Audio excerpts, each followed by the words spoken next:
ជាកំឡុងពលំខ្លាំងឥតមានពីរខ្ញុំជាបញ្ញានាំផ្លូវរកសេរីក៏លន់រុនទះនាំពន្លឺចេះចែងចាំងរង្វង់ភ្លើងឆេះបំភ្លឺទិសទាំង5ពេលយើងរួមគ្នាជ័យជំនះនឹងបានមកឈ្នះអស់មានសត្រូវក្នុងលោ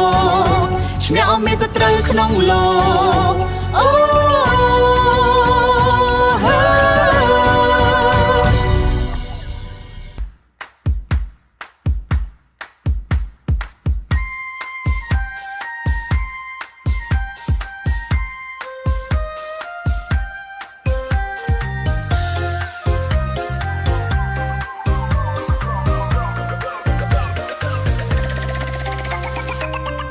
មើលទៅមេឃាពន្លឺភ្លេចបន្ទោ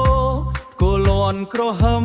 លន់លឺរំពងព្រះវិស្ណុស្ដេចទេពនៃលោកទាំង3គង់លើស្ដេចគ្រុឌយានជំនីថ្មីមិនមែនត្រឹមសិល្បៈមើលតែអន្តន័យជ្រៅក្នុងជម្រៅព្រះអង្គជាបញ្ញាយុត្តិធម៌ខ្ពង់ខ្ពស់ឯគ្រុឌជាកម្លាំងខ្លាំងពូកែឥតមកបន្តចង្វាក់ញាក់ខ្លាំងអំណាចពិតមិនមែនត្រឹមតែសាច់ដុំអំណាចពិតត្រូវមានបញ្ញាអង្គមពេលបញ្ញានាំមកកម្លាំងតាមក្រោយភាពងងឹតទាំងឡាយក៏ត្រូវរលាយក្រោមរង្វង់ភ្លើងភ្លឺចែងចាំងរាំងស្មីគ្រុឌលៀតស្លាបហងលើផ្ទៃព្រឹត្តពីតំណាងភាពខ្លានមិនចេញរញរាការពារលោកកាឲ្យមានសន្តិភាពបន្តចង្វាក់ញាក់ខ្លាំងអំណាចពិតមិនមែនត្រឹមតែសាច់ដុំអំណាចពិតត្រូវមានបញ្ញាអង្គមពេលបញ្ញានាំមកកម្លាំងតាមក្រោយភាពងងឹតទាំងឡាយក៏ត្រូវរលា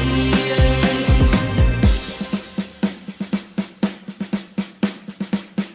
ចូលឈរឲ្យត្រង់ចូលឈរឲ្យត្រង់ដូចជាស្ដេចក្រុងហើយកិនឲ្យច្បាំងដូចព្រះវិង្ស្ណុបញ្ញា